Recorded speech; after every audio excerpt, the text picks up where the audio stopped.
Se me encomendó hablar con ustedes, tener una pequeña charla sobre la teoría general del delito a solicitud del licenciado Gustavo Peinado, quien es su catedrático. A mí me estaban explicando que a ustedes siempre les dan un tiempo para que se conecten todos y yo veo que hay 130, no sé si esos son todos, pues todavía faltan más personas para dar un poquito más de tiempo o si mejor empezamos de una vez. El tiempo de ustedes. Empecemos, licenciado, ya casi siempre son estos los que se conectan. Perfecto, bueno, entonces, muy buenos días. Entonces, vamos a empezar y voy a compartir pantallas. Déjenme que les ubique el archivo para poderlo compartir.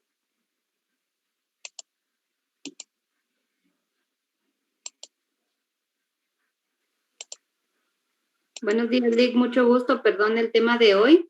Buenos días. Sí, el tema de hoy se llama Teoría General del Delito. Gracias, vamos a hablar de Teoría General del Delito por un aproximado de 1 hora para darles unos 20 o 30 minutos de espacio para preguntas.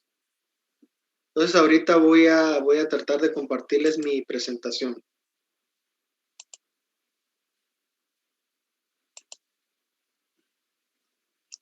Bueno, pregunto si pueden ver la presentación. Sí, licenciada. Sí, Lick. Perfecto, bueno, entonces vamos a comenzar. Como les decía, el tema de hoy es Teoría General del Delito. Este es uno de los puntos muy importantes que tenemos que estudiar dentro de el derecho penal, parte general. No sé si ustedes ya les habían explicado que el derecho penal consta de una parte general y una parte especial. Y dentro de la parte general, pues tenemos 3 grandes rubros. Uno es la teoría general del delito, otro es la teoría de la ley penal y otro es la teoría de la pena.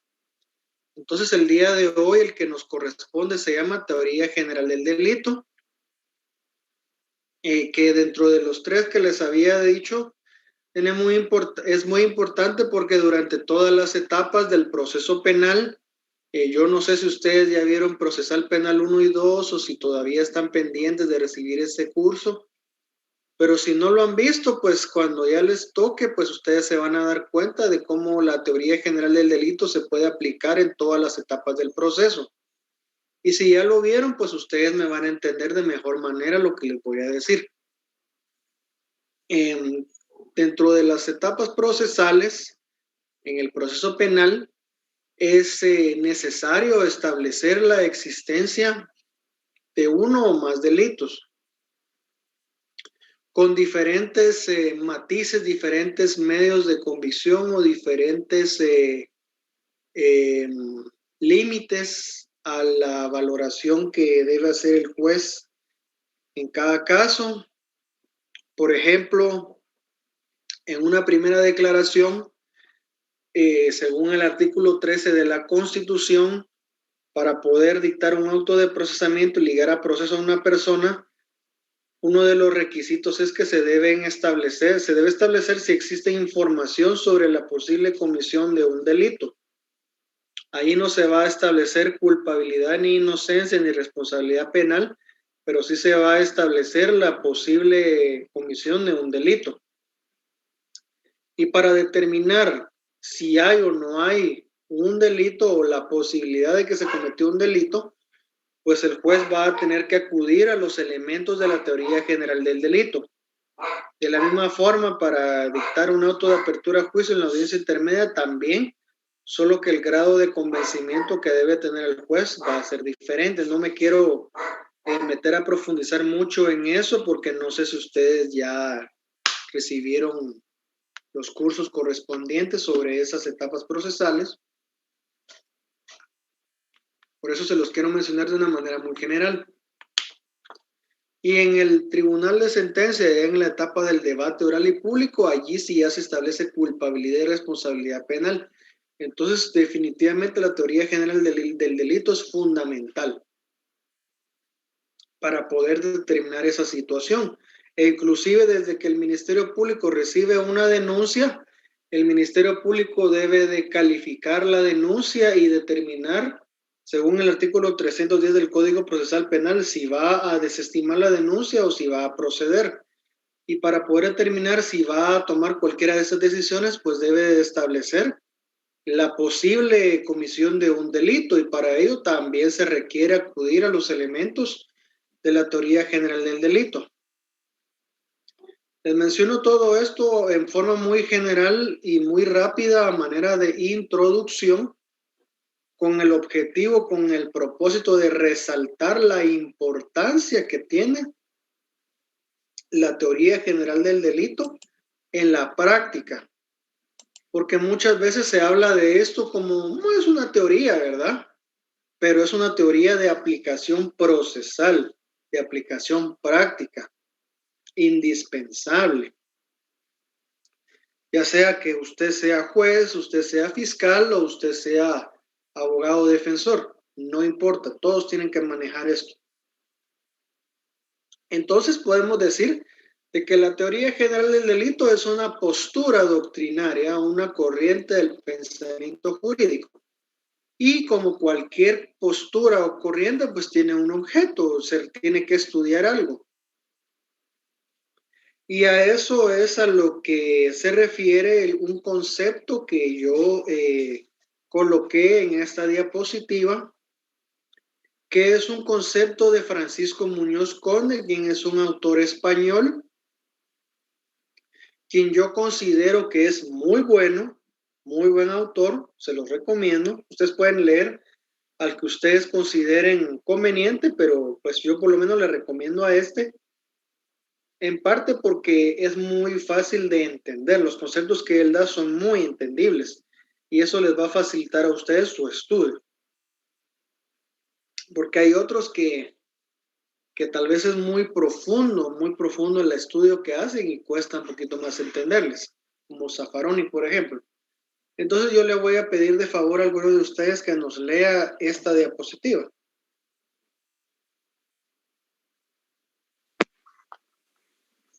Teoría general del delito. Si quieres, Dale. okay.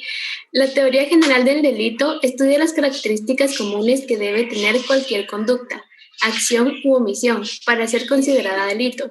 Francisco Muñoz Conde, Derecho Penal, parte general, página 201. Estas características comunes son la esencia del delito y permiten establecer su concepto. Excelente. Entonces, como les decía, esta teoría general del delito tiene un objeto de estudio. ¿Y qué es lo que estudia? Pues las características comunes de todas las conductas que son consideradas como un delito. Esto es muy importante porque lo que este autor dice es que todos los delitos, no importa cuáles sean, tienen algo en común. Tienen características que los diferencia de otras conductas que no son delito y que esas características son comunes porque le aplica a cualquier delito que usted vea. Si usted me habla de lavado de dinero, me habla de asesinato, me habla de extorsión, me habla de secuestro, son cosas totalmente distintas, pero todas tienen en común las características que nos sirven para definir qué debemos entender por un delito, un concepto general que abarca a todos los delitos y que nos dé lineamientos de qué debemos entender por este concepto. Por esa razón es que ustedes ven resaltado con otro color, pues esta parte que dice características comunes. Y pues ahora vamos a analizar este pequeño concepto de qué es delito, también de Francisco Muñoz Conde, y le voy a pedir de favor a alguno de ustedes que nos lea el concepto, la diapositiva. Podemos definir el delito como la conducta, acción u omisión típica, antijurídica, culpable y punible. Francisco Muñoz Conde. Derecho Penal, parte general, página 205. Este concepto contiene las características o elementos que permiten establecer si en un caso concreto se cometió un delito.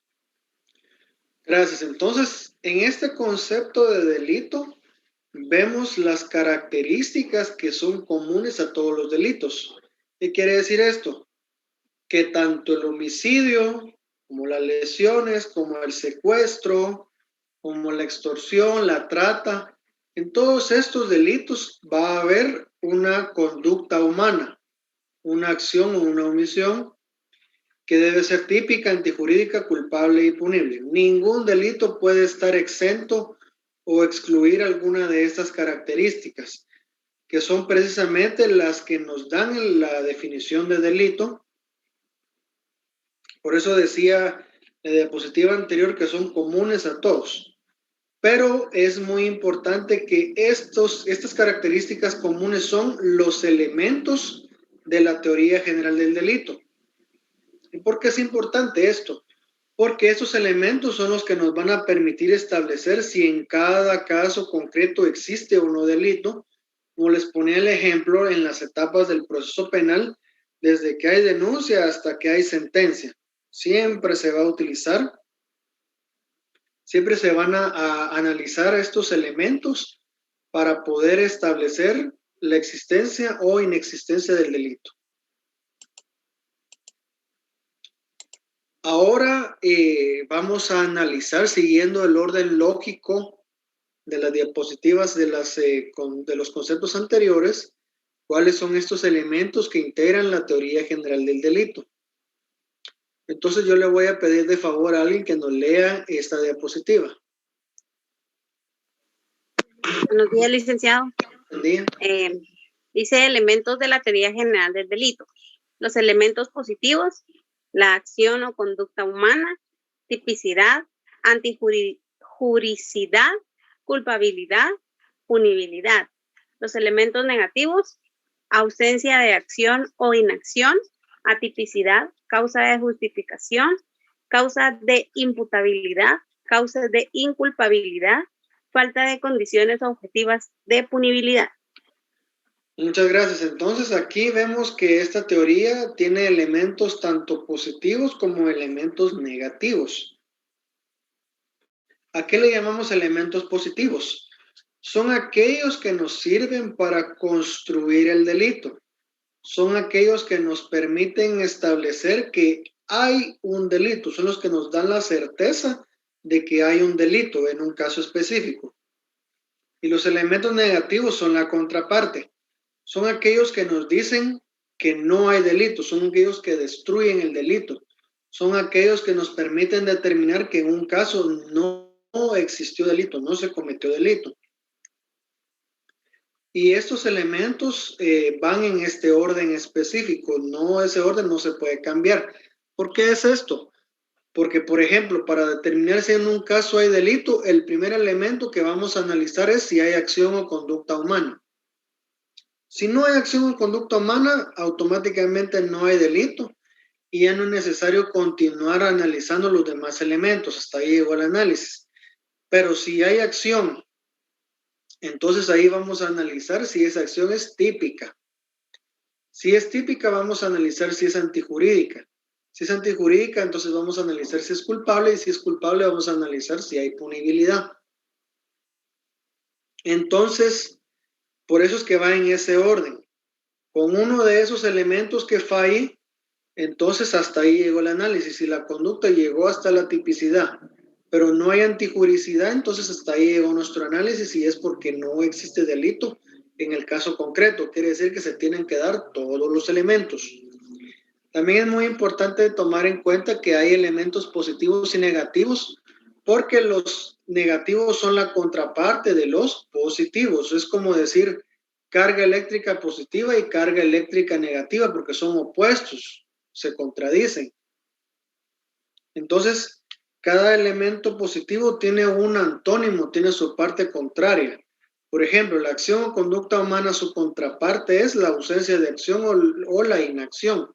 La contraparte de la tipicidad es la atipicidad. La contraparte de la antijuricidad son las causas de justificación.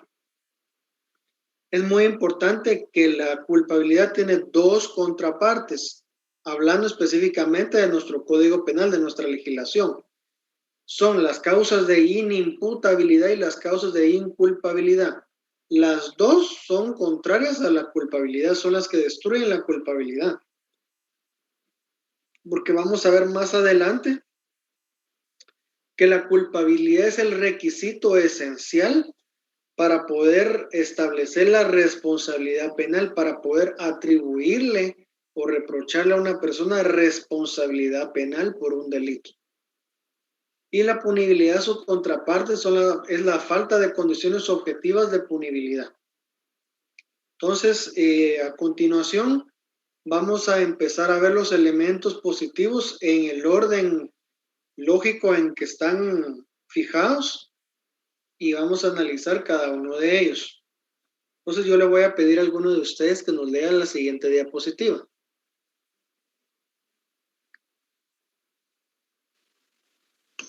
Acción humana penalmente relevante. Es todo comportamiento humano, consciente y voluntario que produce efecto en el mundo exterior. Muchas gracias. Entonces, en el título hay algo que yo quiero que ustedes resalten. Dice acción o conducta humana penalmente relevante. ¿Por qué se le llama penalmente relevante? Porque no toda acción o conducta humana es relevante para el derecho penal. No cualquier conducta humana es objeto del derecho penal. ¿Y cómo sabemos qué tipo de conducta es relevante ante el derecho penal? Pues ahora lo vamos a ver a través de este pequeño concepto. Y dice primero, es todo comportamiento humano. ¿Por qué no dice es todo comportamiento? ¿Por qué dice humano? Porque para el derecho penal solo es relevante el comportamiento o la acción realizada por nosotros, los seres humanos. Quedan excluidas entonces las conductas o actos realizados por los animales o incluso las consecuencias de, por ejemplo, desastres naturales.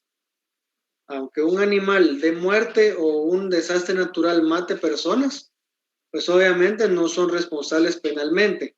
Ahora, otra cosa muy distinta sería que un humano utilice a un animal como arma para dar muerte, como el caso de una persona que por ejemplo, entrenó a un perro para que ataque y mate a una persona. Ahí el responsable penalmente es el humano, no es el animal. Entonces, el siguiente elemento para determinar que un comportamiento humano es irrelevante para el derecho penal es que sea consciente.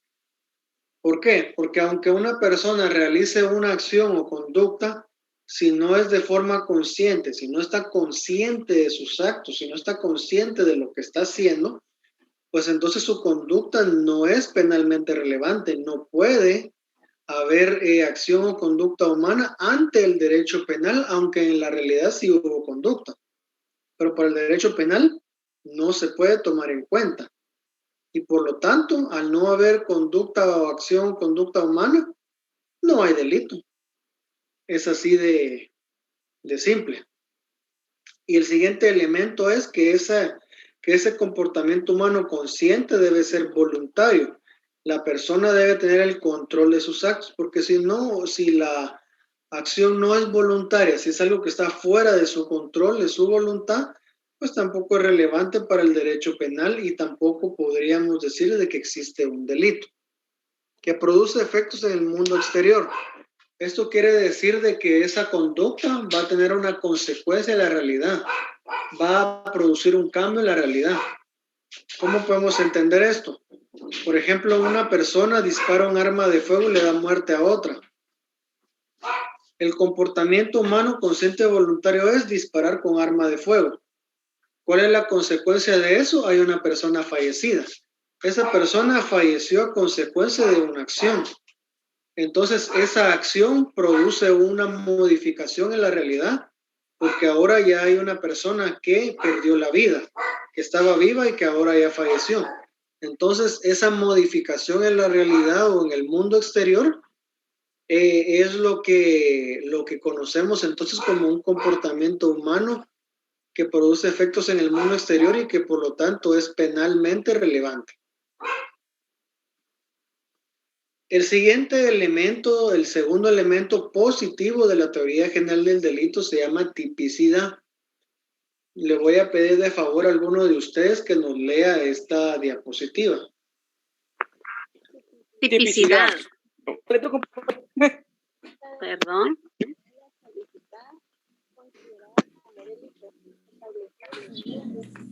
Se escucha. Sí, no se escucha.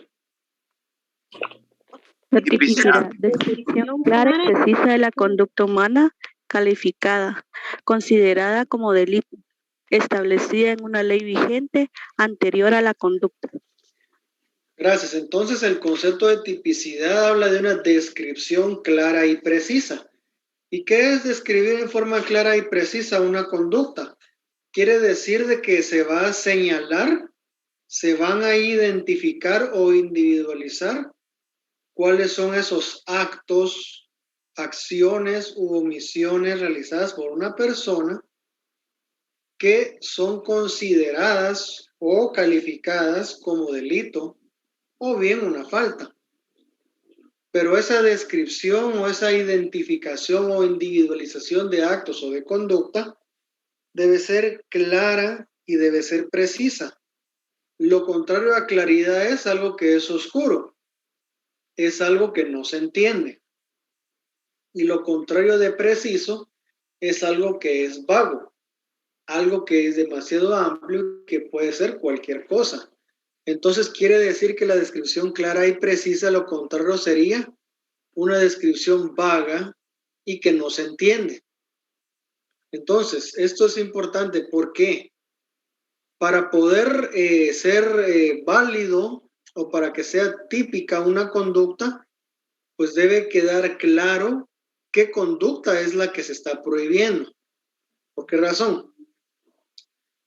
Porque la ley penal lo que hace es decirnos qué conductas son prohibidas para que no incurramos en dichas conductas. Pero si no se establece con claridad y precisión cuál es la conducta prohibida, pues difícilmente vamos a saber qué es lo que debemos de evitar hacer. Y dice que debe estar establecida en una ley vigente anterior a la conducta. Esto está íntimamente ligado o relacionado con el principio de legalidad que está en nuestra Constitución Política de la República. Y por esa razón, pues para entender de una mejor manera el concepto de tipicidad, es necesario que podamos analizar el principio de legalidad. Y le voy a pedir a alguno de ustedes que nos pueda leer esta diapositiva. Principio de legalidad.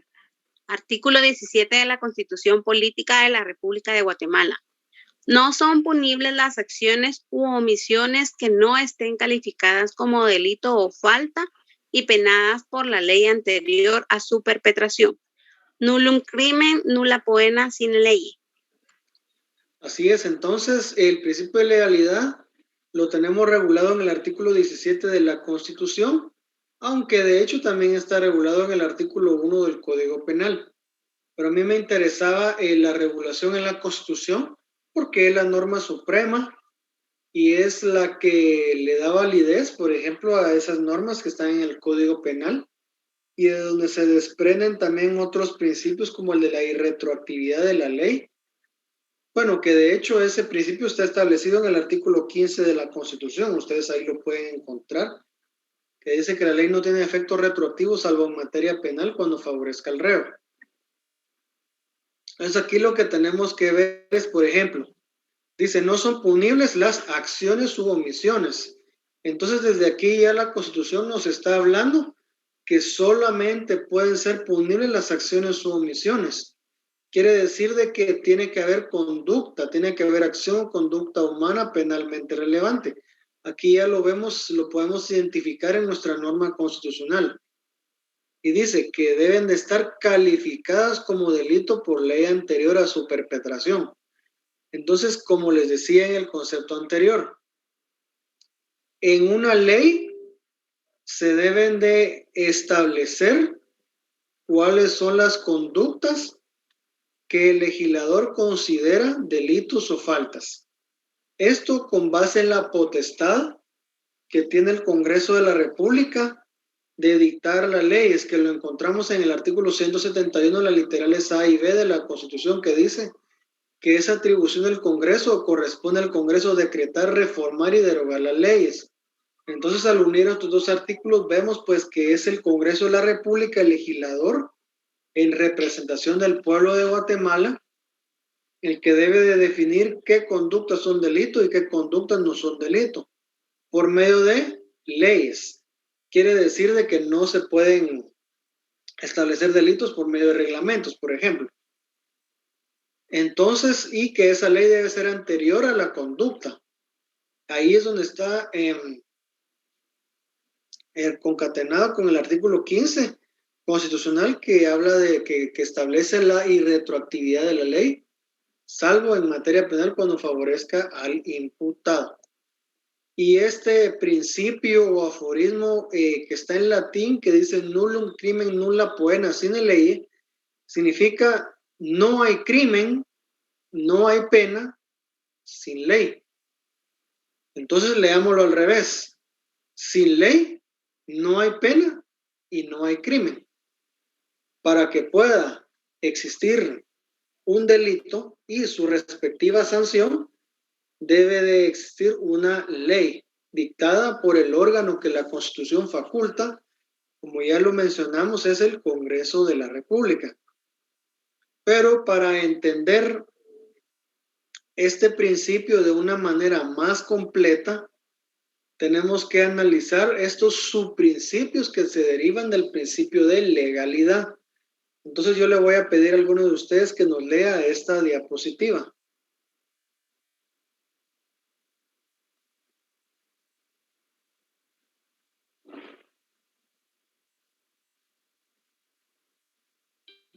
Principio de legalidad. Reserva de ley. Lex scripta, ley escrita. Lex praevia, ley previa. Taxatividad, ley estricta, ley estricta. Ley certa, ley cierta. Así es, entonces el principio de legalidad se subdivide en dos principios. El primero de ellos es la reserva de ley. La reserva de ley, entonces la podemos entender, como les decía anteriormente, que solamente el órgano facultado constitucionalmente puede dictar leyes y por eso solo a él le corresponde la potestad legislativa. Pero la reserva de ley implica que solamente este órgano, por medio de esas leyes, puede crear los delitos.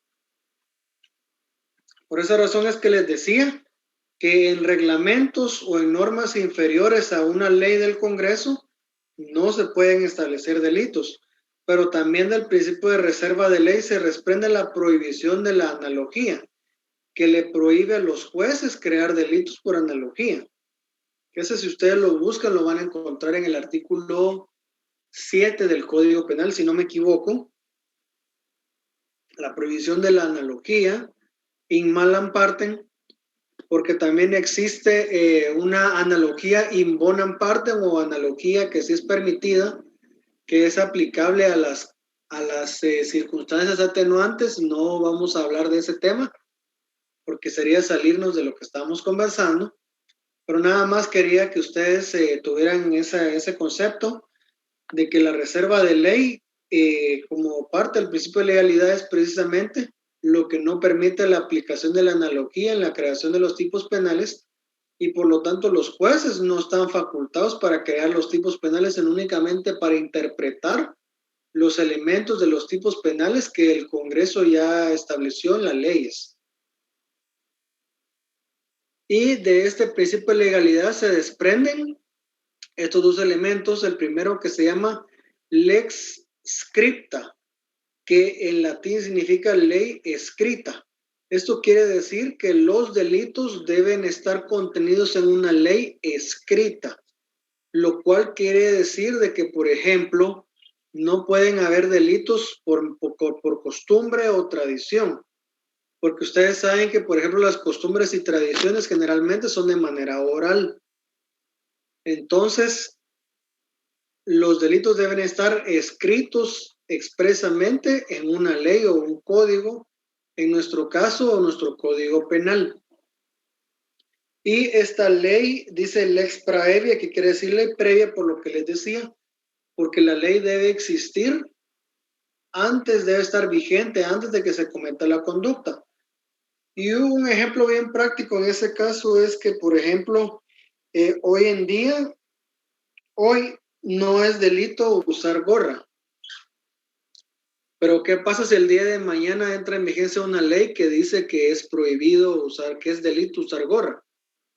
Entonces, a partir de mañana, yo ya no puedo usar gorra, porque ya está vigente la ley, está vigente el delito. Si a partir de mañana que ya está vigente, entonces yo uso la gorra, me pueden atribuir responsabilidad por ese delito. Pero no me podrían atribuir responsabilidad por haber usado la gorra el día anterior a que entró en vigencia la ley, porque entonces estaría incumpliendo con este principio de ley previa, que obviamente está relacionado con la retroactividad de la ley. Como en este caso a mí no me beneficia, no me favorece, pues entonces no se puede aplicar porque se violaría el artículo 15 de la Constitución y el artículo 1 del Código Penal. Ahora vamos a hablar del principio de taxatividad. El principio de taxatividad se refiere a la descripción clara y precisa de la conducta, a que esa conducta se debe establecer con mucha precisión, debe ser específico el legislador. Y esto también está relacionado con algo que se llama técnica legislativa, que es el arte de redactar las leyes de manera correcta, que eso no lo puede hacer cualquier persona. Tiene que ser alguien que conozca de la técnica legislativa. Y esa técnica legislativa adquiere mayor relevancia cuando se trata de crear delitos. Porque si el que los está redactando lo hace de manera ambigua, lo hace de manera imprecisa, entonces estaría violando este principio de ley stricta, que en lex stricta, que en latín quiere decir ley estricta. Entonces la ley es estricta, o lo que significa que la ley debe ser estricta, porque describe de manera clara y precisa, subrayo la manera precisa, porque con exactitud va a definir cuál es la conducta prohibida y que el legislador, como representante del pueblo, está definiendo o está estableciendo que esa conducta es delito y que si se comete esa conducta, pues va a haber una sanción. Y el concepto de lex certa, que quiere decir ley cierta en latín, se refiere a la certeza jurídica que debe existir en cuanto a que debemos de tener conocimiento de cuáles son las conductas prohibidas, sancionables por medio de una pena, como de prisión, por ejemplo, con el propósito de que podamos abstenernos de ellas. Ejemplo, si no se describe de manera clara y precisa la prohibición de usar gorra, entonces como yo no sé que eso está prohibido, ¿cómo voy a hacer para abstenerme de ello? Y es precisamente ahí es donde aplica el principio de certeza o seguridad jurídica que está en el artículo 2 de la Constitución, que implica el derecho de toda persona a conocer y a tener pleno conocimiento de qué conductas son las que el legislador prohibió y que estableció una consecuencia por no abstenerse de la conducta, que en su caso sería la imposición de una pena de prisión. Entonces esto quiere decir de que la ley debe ser cierta. Entonces, para resumir esto, entonces, las leyes penales o la ley penal que establece delitos debe cumplir con las características de ser escrita, ser previa, ser estricta y ser cierta para que sea constitucionalmente válida. Porque si esa norma no cumple con alguno de estos requisitos, entonces viola el principio de legalidad en el artículo 17 de la Constitución y por lo tanto será inconstitucional. Y entonces también estarían cumpliendo con este elemento de la tipicidad. Bueno, vamos a pasar al siguiente elemento, el tercer elemento de la teoría general del delito, el tercer elemento positivo. Entonces le voy a pedir a alguno de ustedes que nos haga favor de leer esta diapositiva. Antijuricidad. Formal. La acción o conducta humana, además de ser típica, debe ser contraria a derecho. Es decir, que debe transgredir la ley penal, código penal, leyes penales especiales, cualquier otra ley que establezca un delito.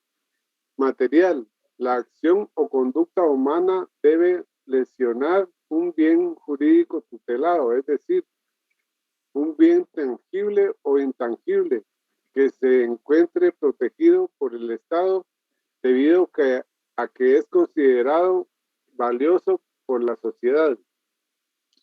Muchas gracias. Entonces,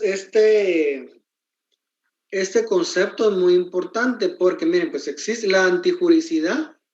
Normalmente nos limitamos a decir de que la antijuricidad es simplemente una conducta contraria a derecho.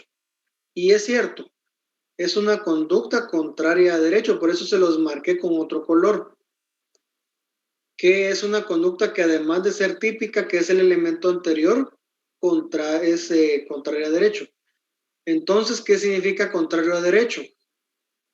Que viola la ley. Pero tenemos que tener claro que no puede ser cualquier ley. Por eso es que en el concepto que les puse dice transgredir la ley penal. No les puse simplemente transgredir la ley. ¿Por qué razón? Porque, por ejemplo, nosotros podemos decir que si yo no cumplo un contrato civil o un contrato mercantil, entonces mi conducta es contraria al Código Civil o al Código de Comercio. Entonces es una conducta contraria a derecho, ciertamente es contraria a derecho, pero no es penalmente relevante porque no se está transgrediendo la ley penal. Me explico, entonces para que sea antijuricidad desde el punto de vista penal, la conducta contraria a derecho debe violar la ley penal específicamente. No pueden ser leyes como por ejemplo les da el Código Civil, Código de Notariado, el Código de Trabajo. Y cuando hablamos de violar la ley penal, yo les puse entre paréntesis más específicamente que estamos hablando de Código Penal, leyes penales especiales y cualquier otra ley que establezca un delito. ¿Por qué razón? Porque aquí estamos hablando de que es contrario a derecho o es antijurídica la conducta que viole una norma del Código Penal, pero de su parte especial, de la parte donde están los delitos. O de una ley penal especial, como por ejemplo la ley contra el femicidio y otras formas de violencia contra la mujer. Esa es una ley penal especial, porque es una ley de naturaleza penal que nació específicamente para crear delitos y para proteger un bien jurídico tutelado. Y les agregué cualquier otra ley que establezca un delito, porque hay leyes que no son de naturaleza penal, pero que contienen delitos, y que hay algunas personas que les llaman leyes penales especiales, pero la realidad es que no lo son.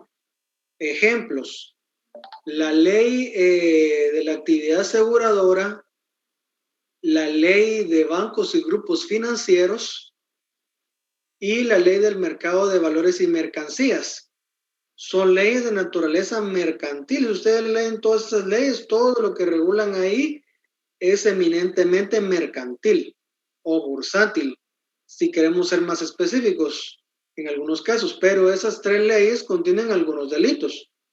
Pero el hecho de que contengan delitos no los convierte en una ley penal especial, simplemente son leyes de una naturaleza del derecho privado, pero que contienen algunos delitos y que el legislador consideró pertinente colocarlos ahí. Pero ahí estamos hablando de cuestiones de técnica legislativa, el por qué los colocó ahí, no en el Código Penal, eso ya es otro tema, ¿verdad? A mí lo único que me interesa es que ustedes sepan, cuando hablamos de que la conducta es contraria a derecho, que nos estamos refiriendo a Código Penal, a leyes penales especiales y otras leyes que contienen delitos. Y también les voy a poner el ejemplo de la ley forestal, que es una ley administrativa, pero que contiene algunos delitos, contiene un régimen específico de delitos. Pero si ustedes la leen, toda la ley lo que regula es la creación y estructura, funciones de un órgano del Estado, que es el Instituto Nacional de Bosques. Y así podríamos hablar de otras leyes, incluso la ley de armas y municiones también es una ley que regula temas administrativos como el de la DIGECAM. Y adicionalmente a eso regula algunos delitos. Bueno, entonces, eso es la antijuricidad desde el punto de vista formal. Desde el punto de vista material quiere decir de que no basta con que la conducta viole la ley penal, sino que además debe lesionar un bien jurídico tutelado. Y por esa razón les puse un concepto muy básico y muy sencillo de qué podemos entender por bien jurídico tutelado. Entonces podemos decir que un bien jurídico tutelado es un bien tangible o intangible, que se encuentra protegido por el Estado debido a que es considerado valioso por la sociedad. ¿Qué quiere decir que puede ser tangible o que puede ser intangible? Tangible quiere decir que se puede tocar o que se puede ver. Intangible, lo contrario, ni se mira ni se toca. Ejemplos de esto. La propiedad es tangible. La propiedad es un bien jurídico tutelado. Tangible porque si ustedes, por ejemplo, tienen un inmueble, lo pueden ver y lo pueden tocar. Pero si hablamos de un bien intangible, estamos hablando de la vida, de la libertad, del honor, de la seguridad. Son bienes jurídicos que no se ven ni se tocan. Ustedes no ven ni tocan la libertad, ni la vida. Eso no se puede tocar ni ver. Esos son los intangibles. Pero todos estos bienes jurídicos están protegidos por el Estado. ¿Por qué razón? Porque son valiosos por la sociedad. ¿Y quién es el que determina qué bienes son valiosos para la sociedad? Los representantes electos popularmente por el pueblo de Guatemala. ¿Quiénes son ellos? En primer lugar, estamos hablando de la Asamblea Nacional Constituyente que estableció nuestra Constitución. ¿Por qué razón? Porque, por ejemplo, en la Constitución están los ejemplos que les puse de la vida, de la libertad, de la propiedad. Son derechos fundamentales que la Constitución protege. Entonces, el constituyente determinó de que son tan valiosos para el pueblo de Guatemala que los dejó protegidos en la Constitución. Pero para garantizar esa protección que el constituyente dejó, el legislador ordinario, es decir, el Congreso de la República, también como representante del pueblo, estableció que para protegerlos creó delitos que tienen una sanción precisamente orientada a evitar que la gente viole esos bienes jurídicos tutelados. Por ejemplo, el legislador estableció el delito de homicidio con una pena de 15 a 40 años con el objeto de garantizar que ante esa amenaza la gente no viole el derecho a la vida, no mate a nadie. Y también estableció el delito de plagio o secuestro para evitar que las personas priven de la libertad a otras por medio de esa sanción que tiene ese delito que, si no me recuerdo mal, es de 30 a 50 años o de 20 a 40 según el supuesto del que estemos hablando. Entonces, si alguien tiene, por ejemplo, el Código Penal a la mano y se va al artículo 123 y lee el título que tiene, ahí se va a dar cuenta de lo que le estoy diciendo. Si alguien lo tuviera a la mano y lo pudiera leer rápidamente. Artículo 123. Antes del artículo. Dice delitos contra la vida y la integridad de la persona. Artículo 123. Ahí estamos. Ahí estamos. Solo eso era, compañera, perdona. Entonces ahí ustedes ven que hay un título que dice de los delitos contra la vida y la integridad de la persona. Esos son los bienes jurídicos tutelados. ¿Y quién fue el que estableció eso? El Congreso de la República por medio de su potestad legislativa. Ahí el Congreso está diciendo la vida y la integridad son bienes jurídicos tan valiosos para esta sociedad que el Estado los debe de proteger. Y uno de los mecanismos de protección, no el único, son estos delitos. los delitos contra la vida, homicidio, homicidio culposo, homicidio preterintencional, asesinato. Y si hablamos de la protección de la integridad, pues ahí entran los delitos de lesiones. Y si nos vamos, como les digo, al delito de plagio y secuestro, que si ustedes lo buscan más adelante, está como en el artículo 201, ahí dice de los delitos contra la libertad y la seguridad personal. Entonces ahí estamos hablando de bienes jurídicos que el legislador protege a través de la creación de dichos delitos. Y así podemos ver, por ejemplo, en la ley contra el lavado de dinero u otros activos, que si vamos a los considerandos, ahí dice que esa ley protege el sistema financiero y la economía. Entonces esos son los bienes jurídicos tutelados, definidos por el legislador, de tal manera de que nadie puede decir ese bien no es valioso para la sociedad. No, sí lo es porque el legislador ya lo definió. Entonces ahora pasamos a el siguiente punto, que es el siguiente elemento positivo. Entonces voy a pedirle a alguno de ustedes que nos haga favor de leernos esta diapositiva. Culpabilidad o capacidad de culpabilidad. Bajo este término se incluye aquellos supuestos que se refieren a la madurez psíquica y a la capacidad del sujeto para motivarse, edad, enfermedad mental, etc. Es evidente que si no se tienen las facultades psíquicas suficientes para poder ser motivado racionalmente, no puede haber culpabilidad. Francisco Muñoz Conde, Derecho Penal, Parte General, página 358. Conocimiento de la antijuricidad. La norma penal solo puede motivar al individuo en la medida en que ésta puede conocer a grandes rasgos el contenido de sus prohibiciones. Francisco Muñoz Conde, Derecho Penal, Parte General, página 358.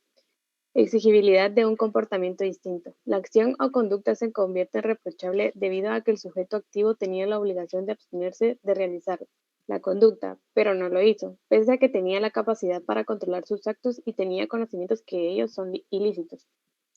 Muchas gracias. Entonces, la culpabilidad también se le llama en doctrina juicio de reproche. ¿Por qué? Porque la culpabilidad es un juicio de reproche que realiza la sociedad a través del Estado de Guatemala en contra de la comisión de una conducta que es considerada delictiva.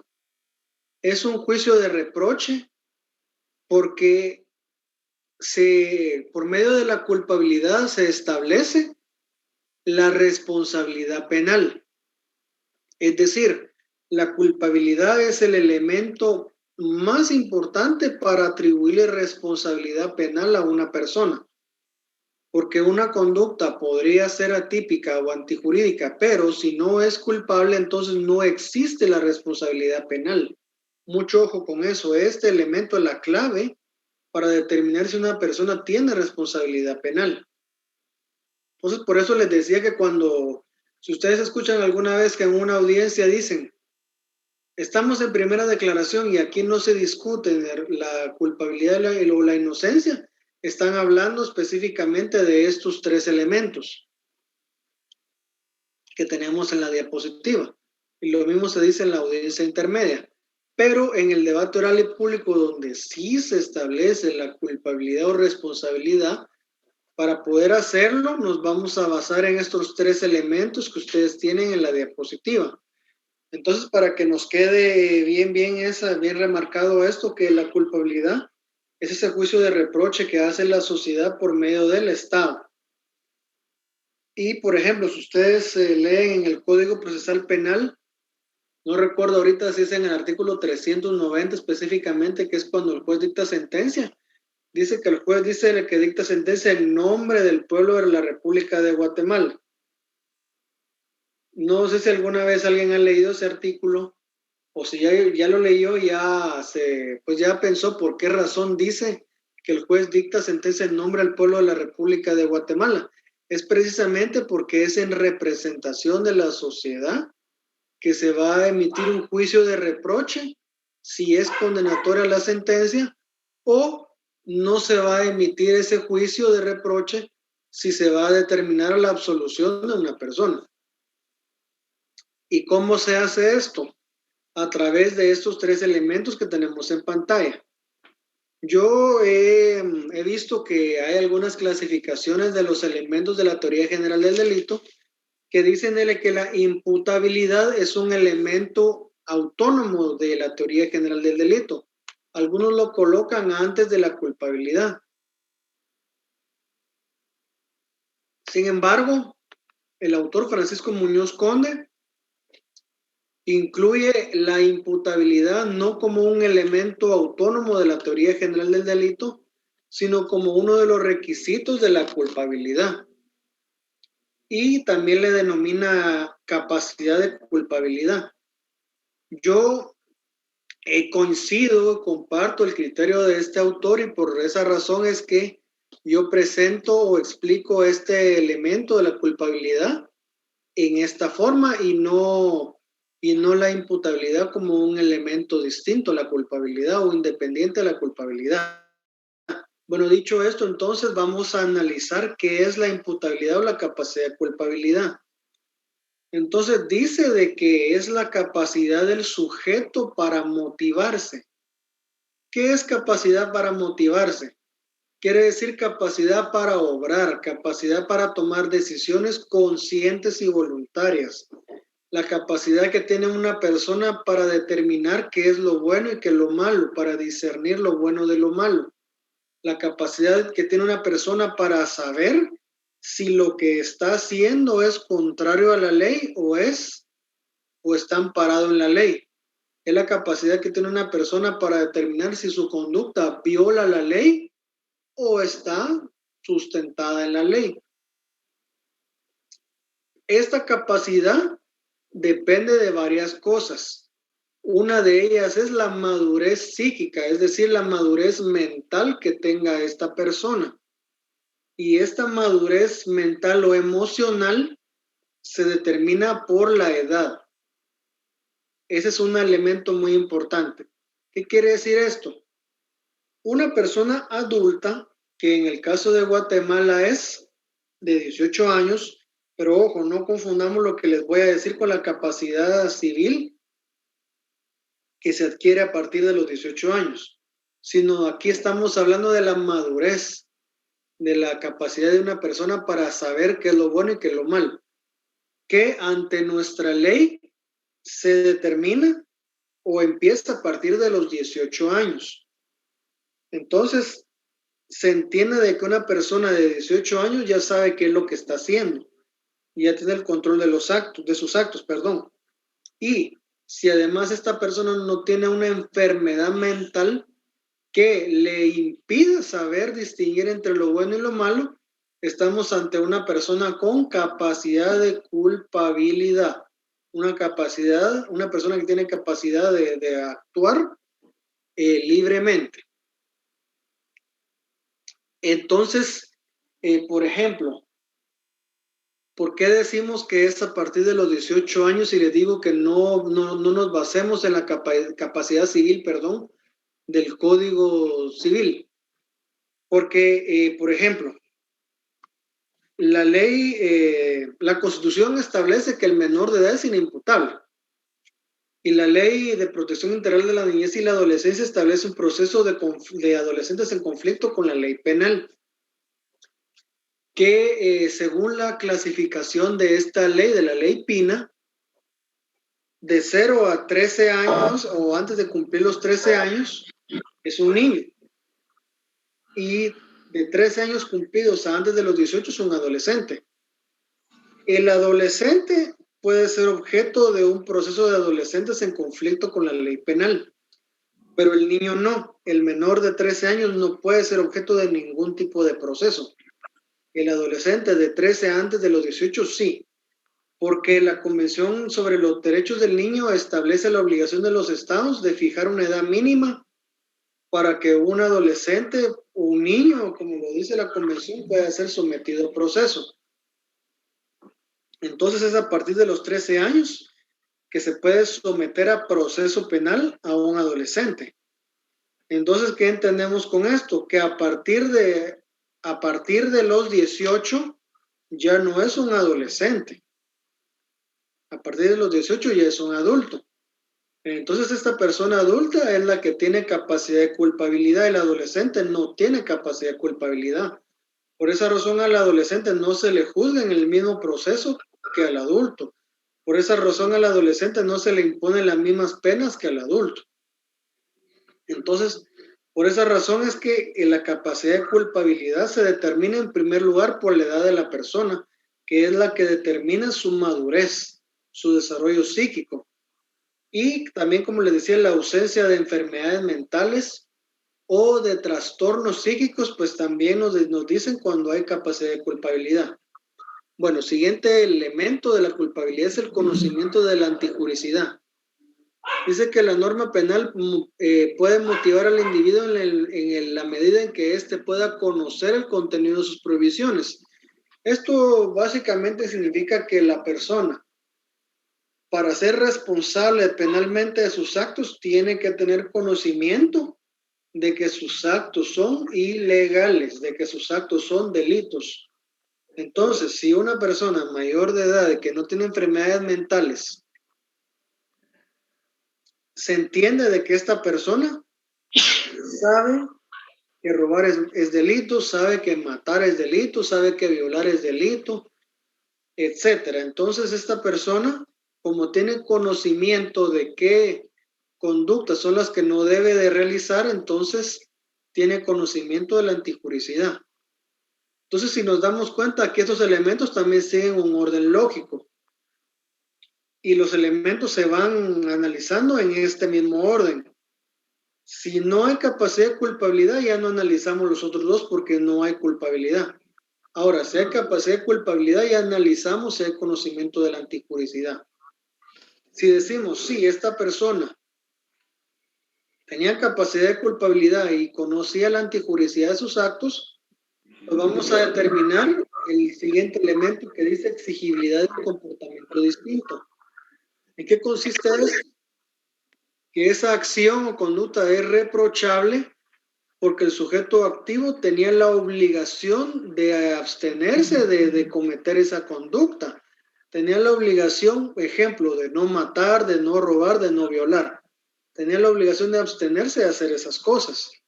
Pero no lo hace, no se abstiene, sino que al contrario, a sabiendas de que robar, matar o violar son conductas prohibidas, de todos modos las comete.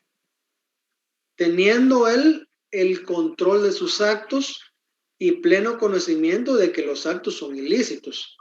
Entonces, al licenciado. Licenciado. Sí, alguien. ¿Me escucha? Sí, estoy escuchando. Licenciado, yo tengo una duda. Por ejemplo, esto se refiere, el conocimiento de la antijuridicidad, es como decir que nadie puede alegar ignorancia ante la ley. Sí, en entonces, nuestro sistema legal es correcto. ¿Cómo? Perdón, diga. Salvo, por ejemplo, en algunos casos en que se aplican algunas teorías como el error de tipo, el error de derecho. En algunos casos muy específicos, cuando por ejemplo la cultura de la persona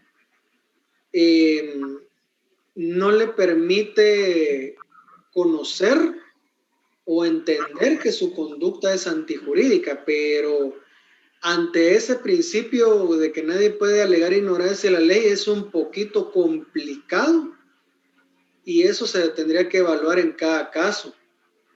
Justamente esa era mi pregunta, porque yo he conocido pues a personas que han trabajado, por ejemplo, en el campo y ya tienen 18, 20 años y su trabajo solo ha sido ir del campo a su casa, del campo a su casa, y son personas que desconocen cosas hasta del diario vivir que para algunos son normales, ¿verdad?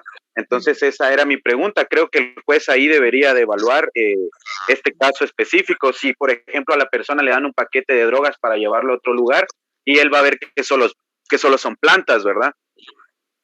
Sí, mire, pues fíjese que lo que pasa es que hay algunos delitos que son obvios. Por ejemplo, yo les ponía los ejemplos más obvios como robar, matar, violar, o sea, ¿quién va a decir de que no sabe que eso no hay que hacerlo, verdad? Pero imagínense un caso como esos delitos, por decirlo de alguna manera, ¿verdad? Raros, muy poco conocidos, como esos delitos de la ley del concepto, de la ley de áreas protegidas, por ejemplo, que prohíbe tener ciertos tipos de especies animales. Y ya se han dado casos, por ejemplo, de una señora, por ejemplo, que tiene un loro o algún animal de ese tipo y lo anda transportando o lo tiene en su casa, y la detienen y dicen, mira, pero usted tiene un loro o un animal exótico y eso es delito y va a proceso. Pero supongamos de que es como usted dice, es una persona del campo, no sabe ni leer ni escribir, por ejemplo, ¿verdad?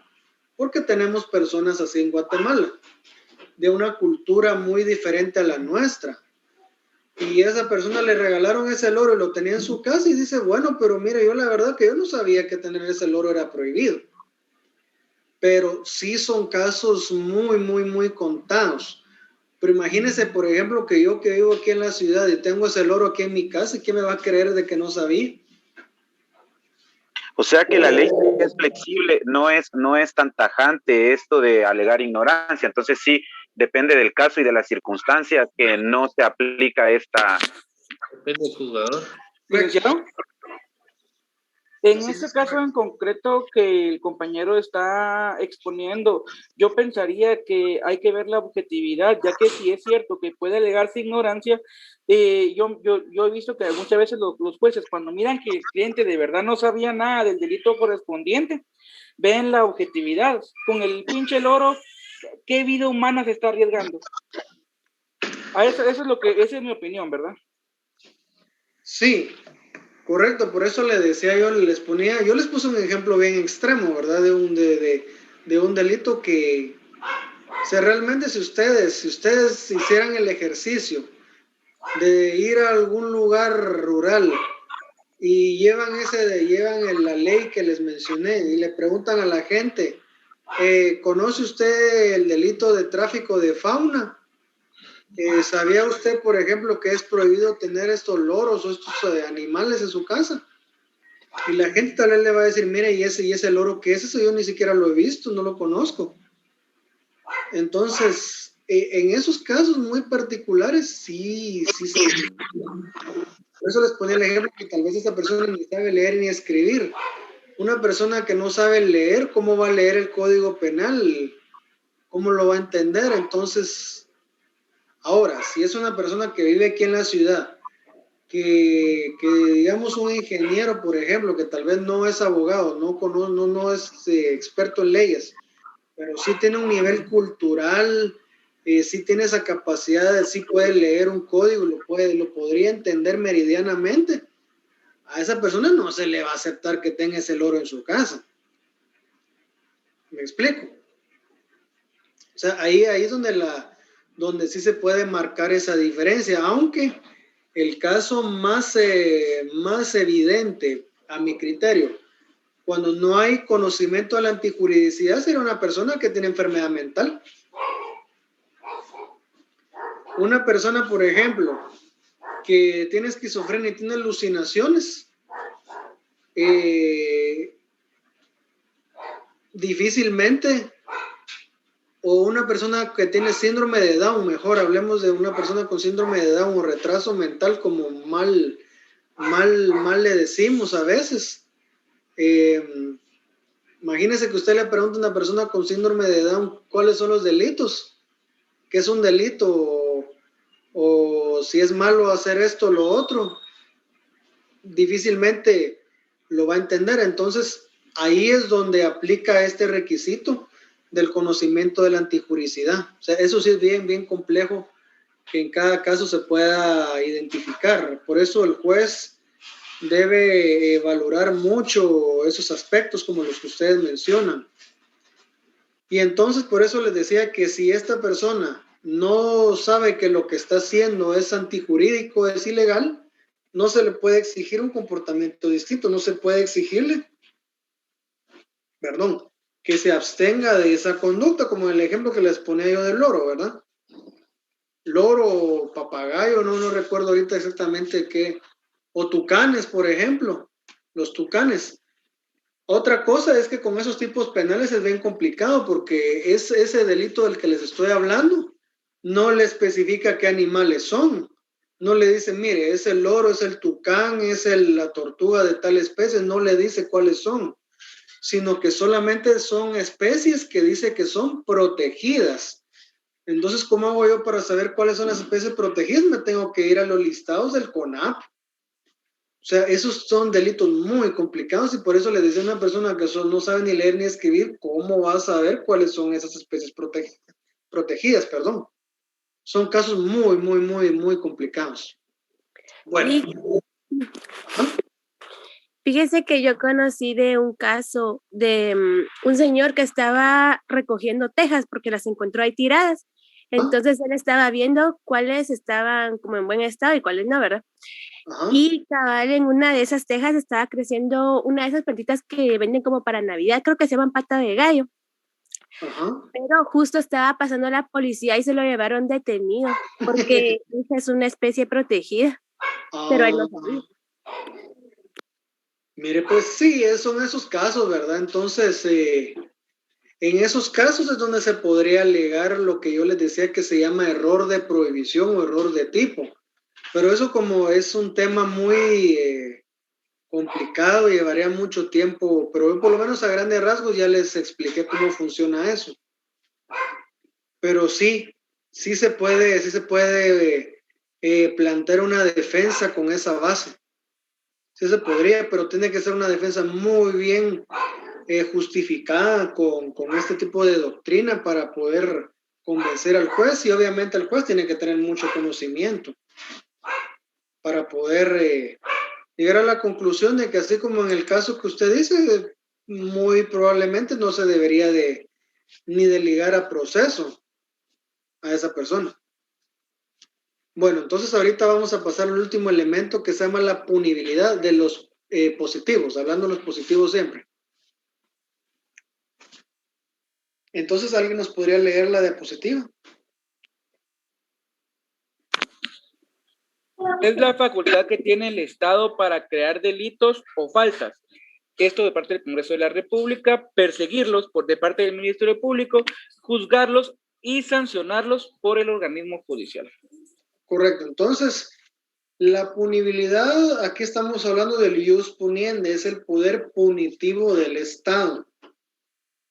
Ese poder punitivo se manifiesta o se ejerce por medio de diferentes órganos del Estado, por medio de los organismos estatales y entes autónomos.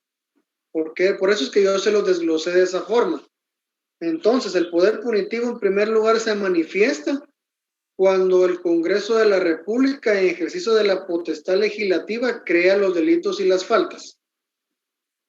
Después de que el Congreso ya nos dice, bueno, los delitos y las faltas son todos estos por medio del Código Penal y las demás leyes, entonces el Ministerio Público es el que se va a encargar de perseguirlos.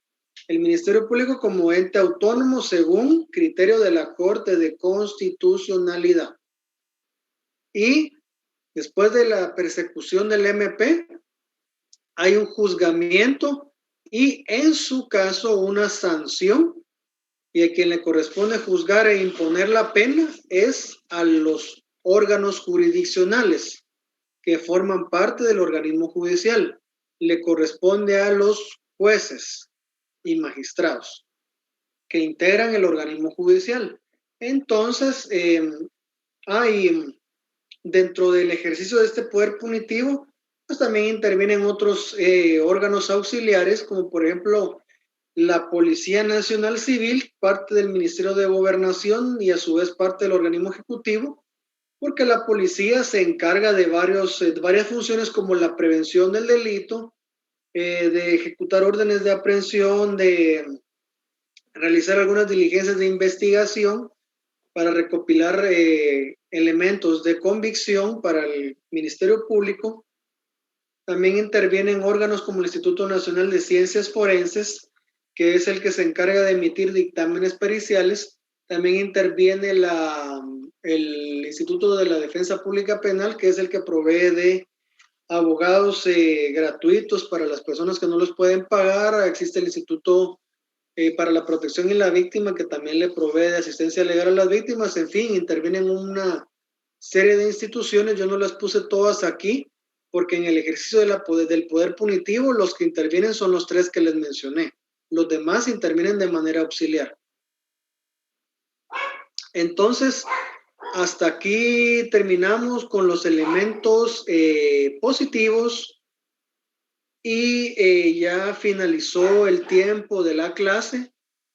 Entonces, ahora vamos a darles, yo les voy a dar más o menos unos 15, 20 minutos para que los que tengan dudas y que no las hicieron, pues puedan hacer las preguntas que consideren. No hay ningún problema, ustedes preguntan lo que consideren necesario.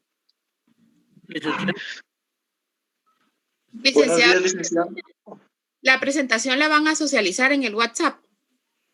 Sí, ya el licenciado Peinado ya me había hablado del tema y yo quedé con él que se las voy a pasar.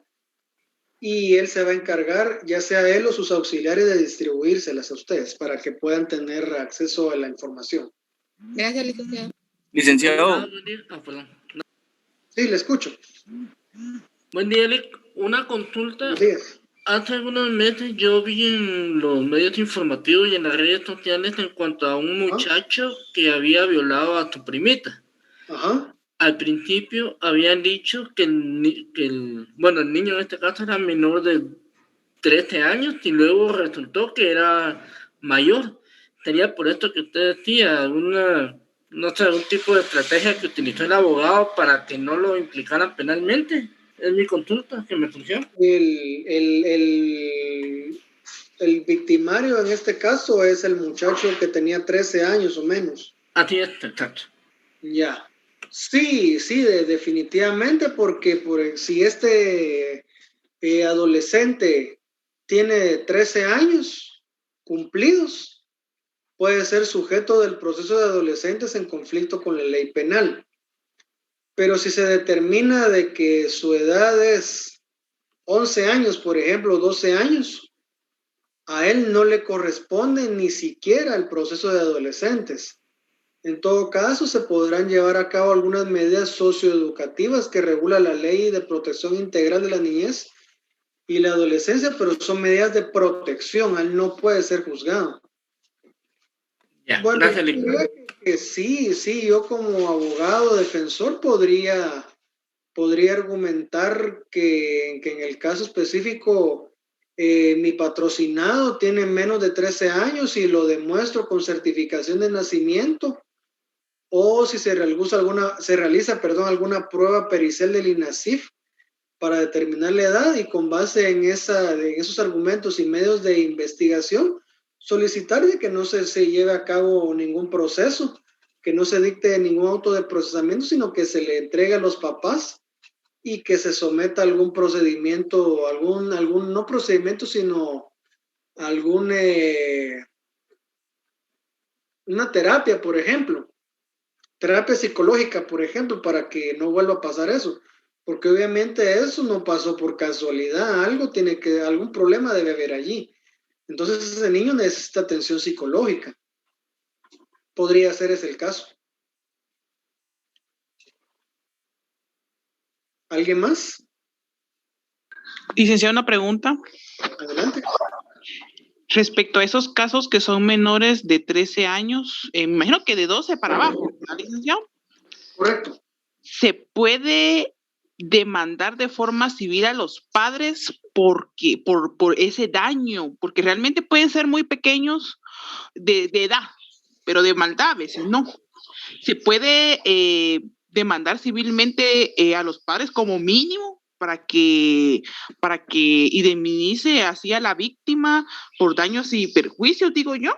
No sé usted qué diga al respecto.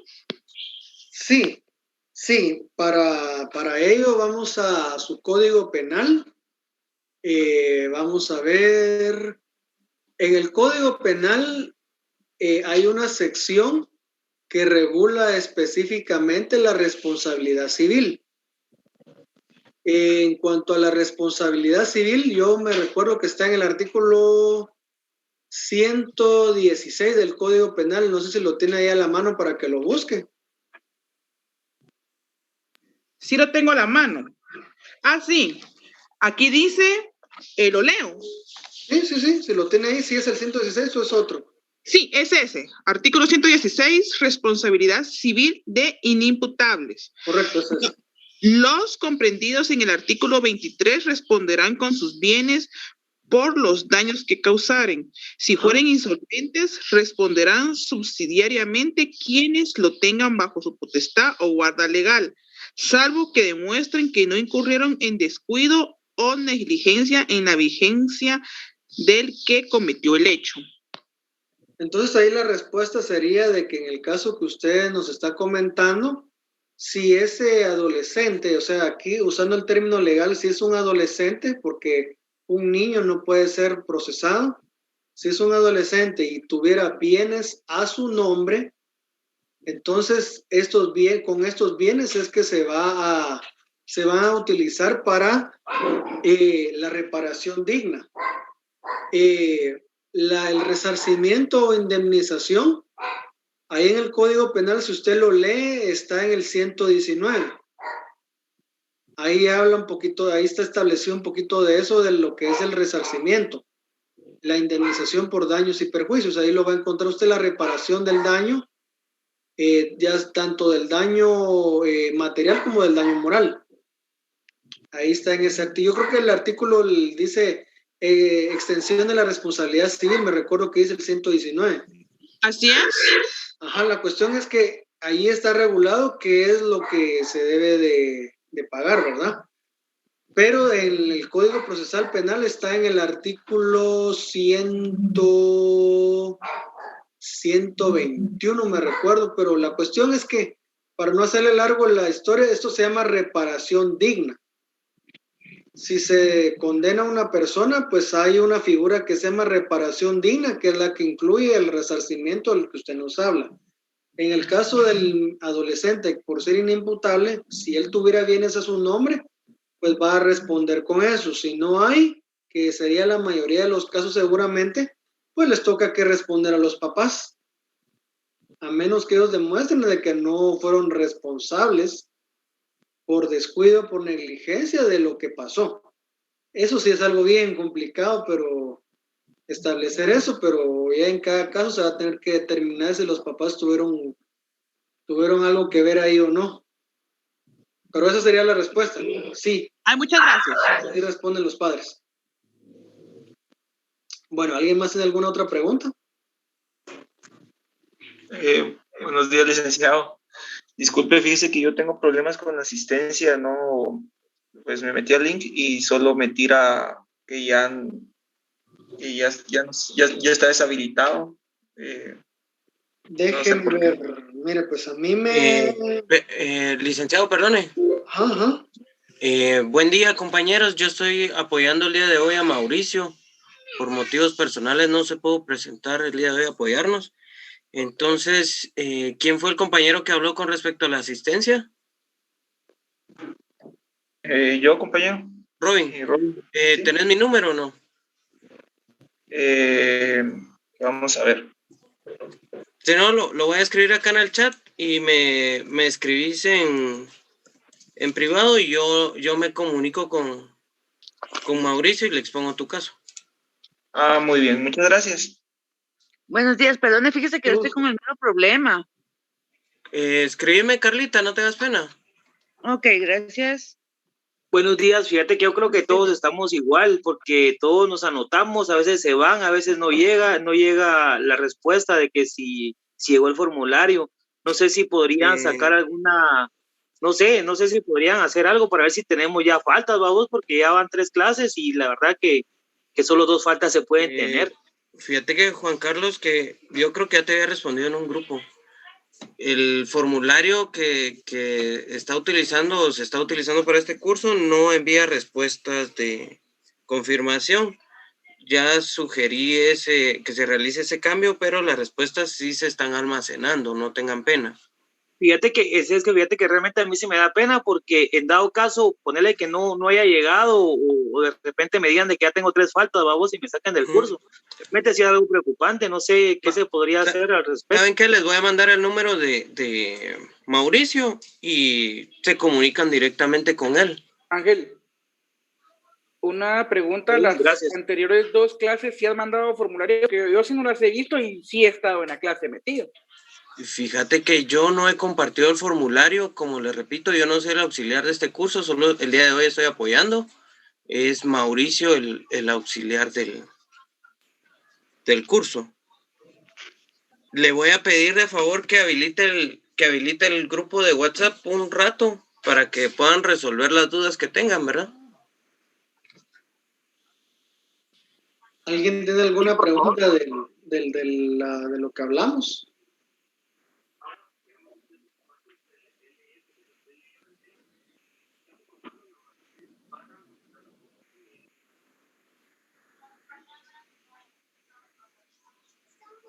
No, creo que ya no tienen dudas con respecto al tema, licenciado.